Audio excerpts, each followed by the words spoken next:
Recently, Prime Minister Mark Carney appeared on Ryan Jesperson's podcast, and he was asked questions about their plans for gun control. When I saw his answers, I was also surprised, and quite frankly, I was a little shocked, because the dishonesty that is on display in this answer is something else, and it is intended to deceive the public. This is not about confiscation. This is about voluntary return of firearms for compensation. We're not confiscating guns. People aren't going around confiscating guns. Anyone who says that is a mischaracterization. What it is an opportunity for Canadians to return guns for compensation. Well, first of all, it's not a return because these things were never obtained from the government. It is completely not voluntary. If you do not turn in these firearms and the amnesty expires, then you will be committing fairly serious crimes. People may get killed in the enforcement of these bans, and so when he's going on and saying, oh, it's voluntary, what he's trying to do is he's trying to make sure that people aren't upset and people aren't concerned about their plans,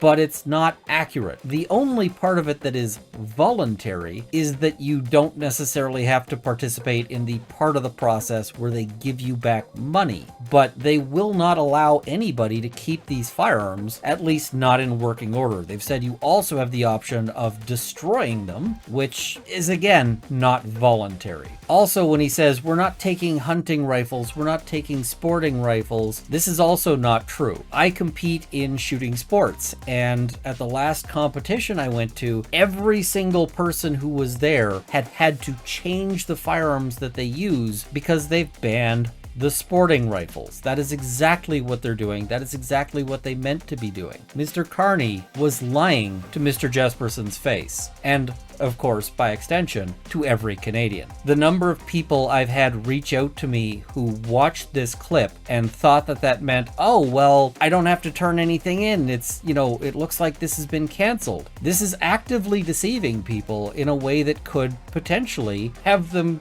be the victims of a police raid. And I'm just going to go one step further. If you have to lie in order to sell a policy, and this is clearly a lie, then that policy is a piece of garbage. And quite frankly, any politician who is willing to lie to sell a policy is also a piece of garbage.